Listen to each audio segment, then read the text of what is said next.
What is up, everybody? Welcome back to the channel. I'm here to talk about the finale of House of Ashur, Season 1, Episode 10, entitled Hail Caesar. Actually, it should be entitled Fuck Caesar. Uh, so, yeah, guys, you know how we do it. I'm going to try my best not to waste your time. You know what we always start off with? We start off with the score. If you're new to the channel, scoring system is 0 to 5, 0 being trash, and 5 being a masterpiece. Guys, excuse me. All right. Guys, I almost gave this one a 5 out of 5. Perfect episode. But the episode fell short, and I'll explain what that thing was that brought it down. But with that one thing, it brought my score down to a 4.75 out of 5. Like I said, it would have been a flawless victory, but there was that one thing, and we'll discuss it later. I think most of you know what it is. So with that out of the way, let's go ahead and let's get in the review and my thoughts of the episode. So, of course, we start with good Gabinius' funeral.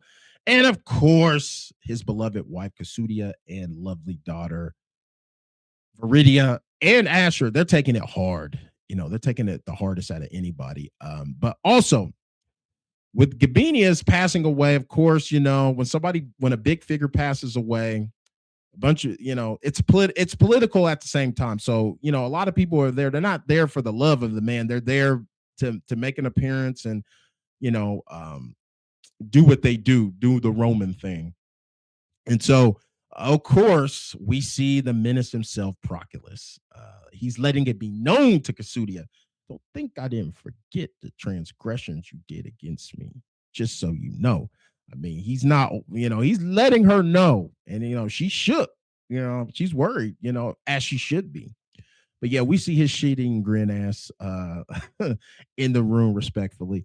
But we also meet Uncle Servius in the flesh. And let's just say, man, he lives up to the reputation. I mean, you heard his brother. They were uneasy talking about him. Kasudia was uneasy talking about him. And this guy's a total creep, man. He's making his intentions very clear right off the bat.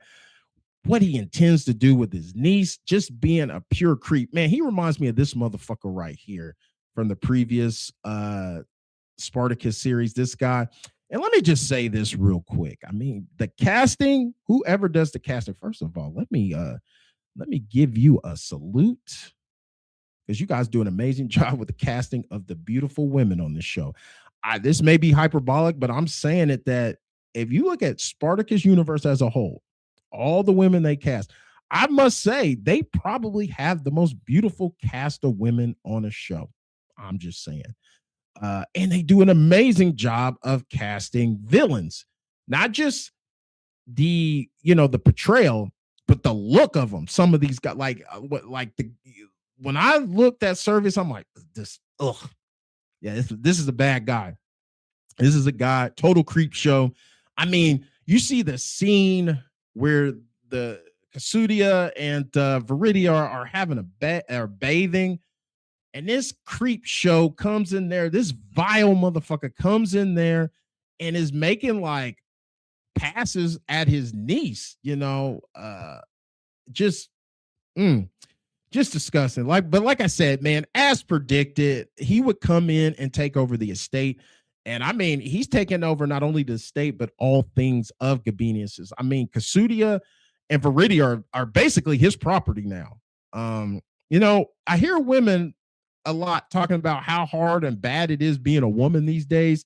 Look, I get it. There are problems out there, but let me just say, it really sucked being a woman back then. These are fucking noble women with no freedom. I mean, just imagine if you were just the average Roman woman or slave woman. I mean, it puts things in perspective, definitely. But yeah, I mean, he's come in and like I said, he's made his intentions very clear. And like I said, man, like he wants to smash his own niece. And I mean, with family like that, who needs enemies? And you know, also, I mean, Ashur. First of all, shout outs to Nick Terabay. I mean, he acted his ass off in this episode. I mean, he's done it the whole season. But his emotional arc in this episode was definitely a masterpiece. Initially when we see him, Gabinius's death really weighed heavy on him in so many ways. I mean, I think for one, he viewed Gabinius as, you know, his character and just how he was a man he would like to emulate, a man he would like to be, a man he would like to be seen as, like to have that same reverence that Gabinius did. And the fact that Gabinius truly respected him, and then him being complicit in the, not intentionally, but like I said, the intentions don't matter. The result, it happened. Gabinius lost his life. And then the last words he said to him were he basically, it was hatred. Like all that goodwill and friendship that they had was gone. And so Ashur has to live with that. And so definitely that's why I said that the loss of him weighed heavy. And trust me, we're going to talk because another thing I want to point out was even Chorus sensed something was off with them, because emotionally. And like I said, we're going to trust me, we're going to talk about what that all leads to later on in this review. So another MVP I wanted to discuss is none other than Tarkhan, who in this episode was very, very introspective. Our boy is growing up. He's growing up. He grew the fuck up in this episode. And the thing about it was, unfortunately, his father had to go. But like I said in other videos, it's that hero's journey. The mentor has to go in order for you to oops. Oh, I almost knocked over shit on my table. But for you to continue the journey. And we got different moments of that growth. The first is when he was with his girl Alada, I think that's her name. And she started talking about his father, and it's not her fault. This was shit that he was talking about his own dad, but he has the more mature mind now, and he's not the immature, petulant child he was when he was talking to her about that. And, as somebody, I mean, I wasn't as young as Tarkhan when I lost my father. I was in my late 30s. I mean, that was 5 years ago. So I was like 39. Yeah, I was about to be 39. I was about to turn 39. It's a crazy thing that was 5 years ago. I lost my father. But the thing about it touched me with that scene was, sons, dads, you bump heads every once in a while. And, when he passed away, just like Tarkhan, I would look back and reflect on some things that, like, now I know what he was trying to do in the situation. Like he was looking out for my best interest, and I just didn't realize it. And so he basically says, you know what? You can go. Like, he calls for the guard to take her away.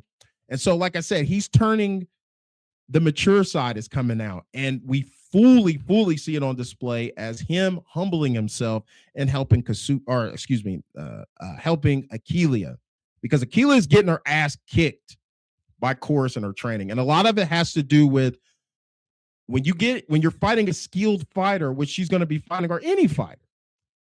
Not only do you have to be physically capable, but the mental side. Oftentimes, like boxers will say, you got to be able to dance underwater and not get wet.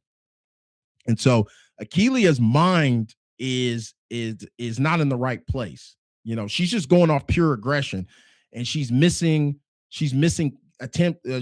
her chance to counter different moves or this or that and the other. And so Tarkhan, he shares a little gym with her in Chorus and goes, hey, let me handle the training, because he noticed that the Scythian was a southpaw and he's a southpaw. And so he's getting out there. He's trying to give advice. He's telling her what to look for, and he's kicking her ass. And so Achilia is not too fond of that, because she thinks he's working an angle. And that's not the case. For Tarkhan, he wants vengeance for his father. And if that means him fighting the Scythian, and or it's helping the person who's going to fight or put the bitch in the ground, he's going to do it. He just wants his father avenged. For him, he doesn't care about the title of the champion of the house. He wants that bitch in the ground, and he's going to do it however he can, And so that's where they meet common ground, those two. That's where the common ground is met with those two. And I really think by him doing that, because one knock I had on this show, I know it's House of Ashur. We mainly follow Ashur, but I wish we had more of the brotherhood. And I think with Tarkon getting common ground with Achilia, I think going forward that they'll be more bonded. The gladiators, the brotherhood, that we'll get that brotherhood that we got in the earlier shows of Spartacus, where you really felt the brotherhood, because everybody will be in a line and lock and step. So, and Tarkon will be very key to that. And that's like a piece of Calidus. That's something Calidus would do. He would put the house over his personal needs, and Tarkon is doing that, and he did do that this episode. So salute to him. And speaking of the fights, let's talk about them, guys. Let me just say, these fights, bloody satisfaction, man. We saw shit from WWF. I guess I'm showing my age with that one. Slash WWE.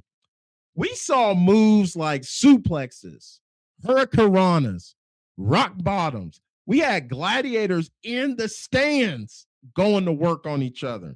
I mean, we also got different moves like attacks from Street Fighter attacks. And we also got Mortal Kombat fatalities. I mean, they really brought it. These fights were 5 out of 5, particularly the last two.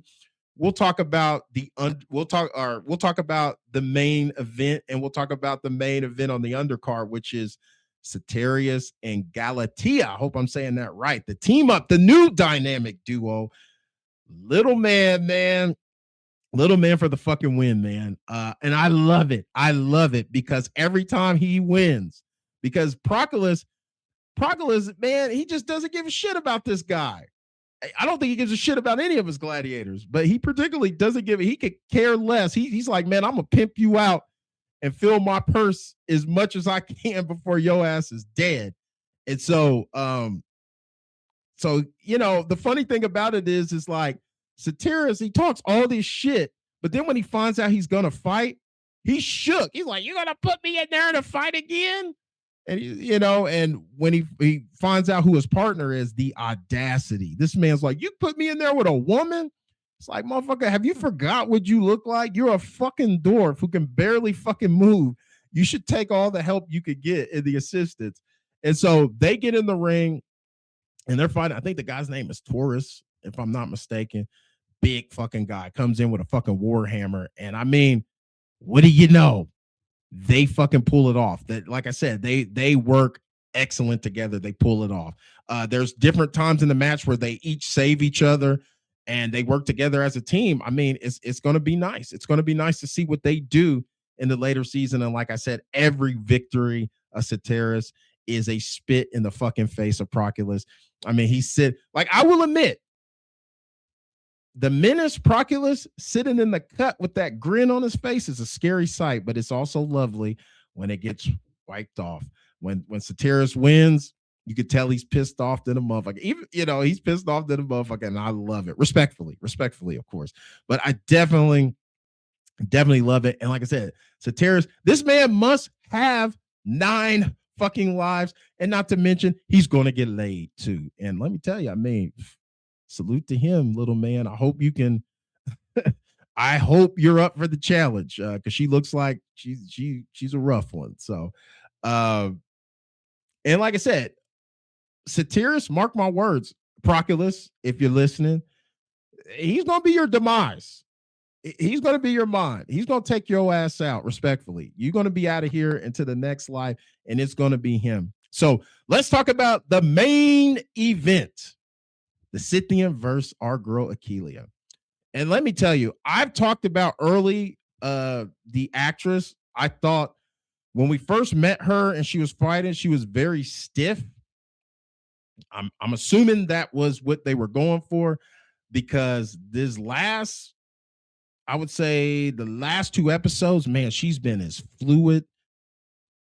That fight scene, like I said, 5 out of 5. Oh man, these ladies gave it their all. Achilia was going to work. I mean, she did the Vega. If you ever played Street Fighter, she did the Vega shit. How he used to climb on the fucking fence and then jump off. I could never fucking beat him. My cousin Erica used to always have to step in and take the controller and take him out. I mean, I just couldn't do it. But Achilia pulled that shit.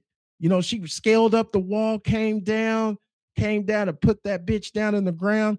And not to mention, I talked earlier about Tarkon. She used Tarkon's advice. Like, he talked to her about, hey, that spear it can be a weapon on both ends, which she took advantage and used.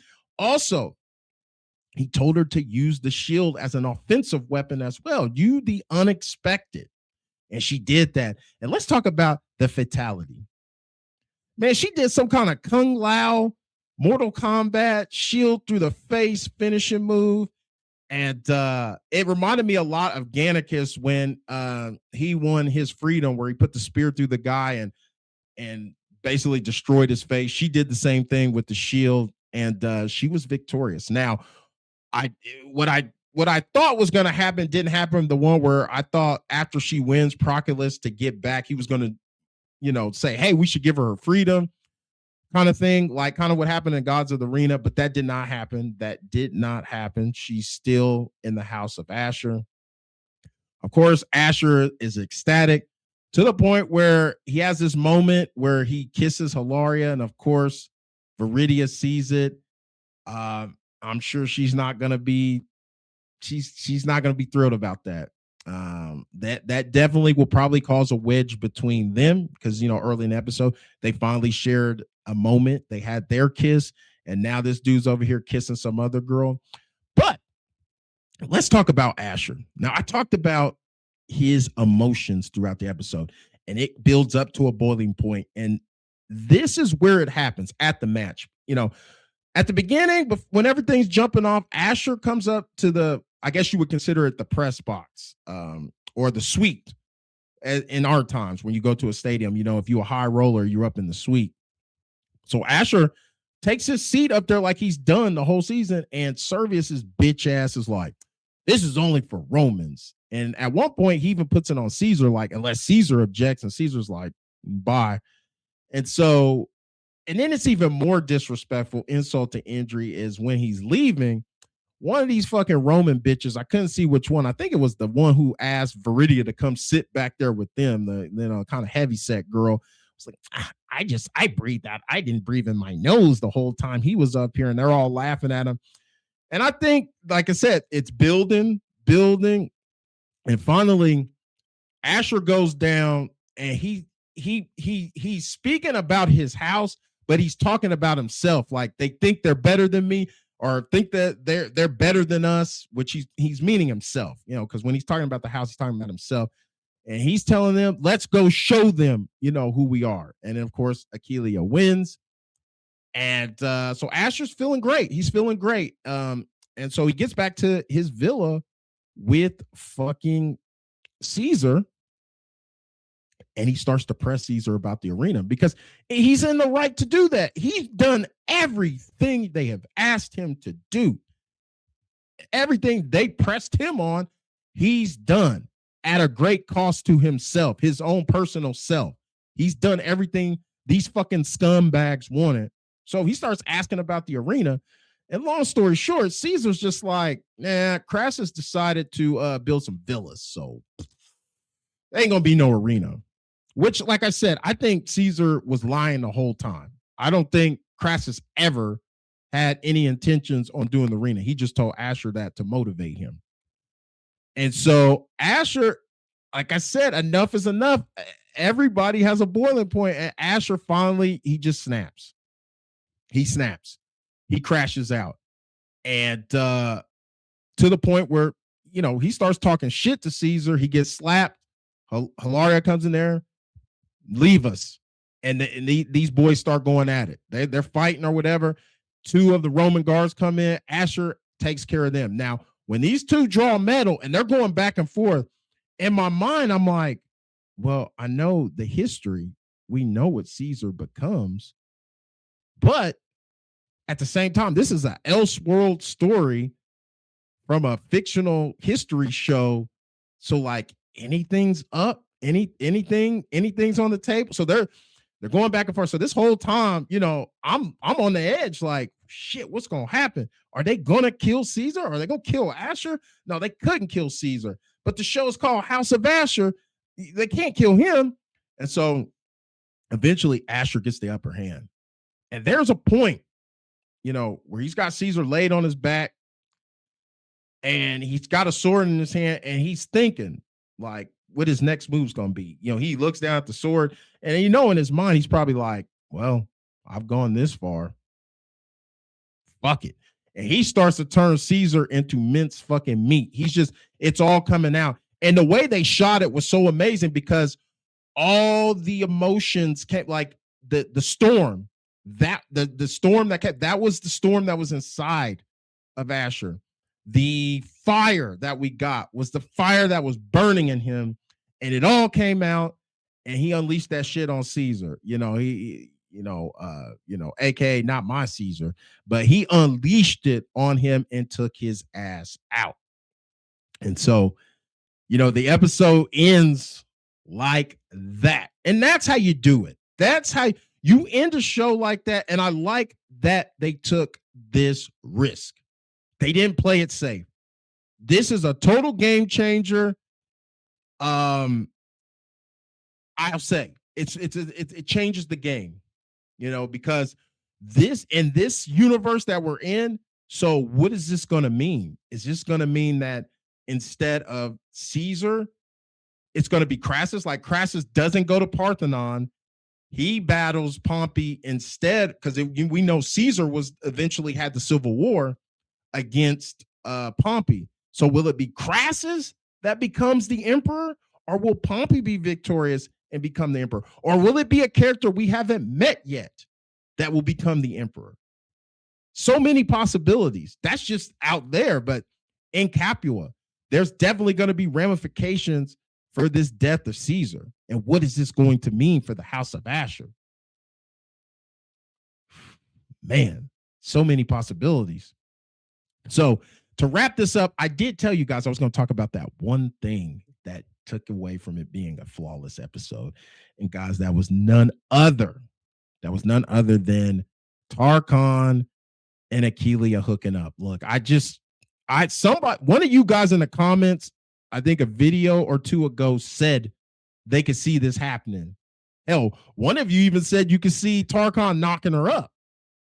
And so, I think that was a bad move by the writers. I thought the killing Caesar was brilliant, game changer. This, not so much. I don't want to call it lazy, but I just wish they wouldn't have done that. Why couldn't she just be cool with him? Because now you're going to introduce potentially some melodrama. Like, why couldn't her and him just be cool? Why couldn't they be platonic, right? Why they gotta be sexing? Why you gotta do that?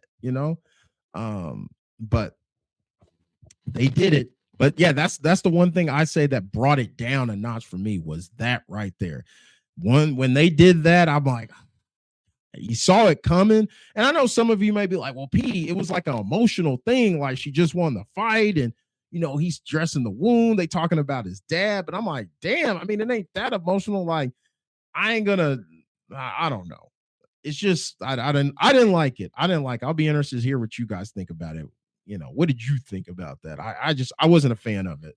I wasn't a fan of it at all. But the rest of the shit that happened, oh yeah, I'm definitely on board with that, because we're going to get season 2. So, but yeah, guys, that's it. I guess after this video, I'll be working on the next episode of Dunk and Egg that came out today as well. So, guys, like I always say, if it's for 1 minute, 5 minutes of the whole damn video, I appreciate you taking time out of your day to view my content. If you haven't already, please hit that please hit that subscribe, smash that like, and guys, until the next one, we'll see you later.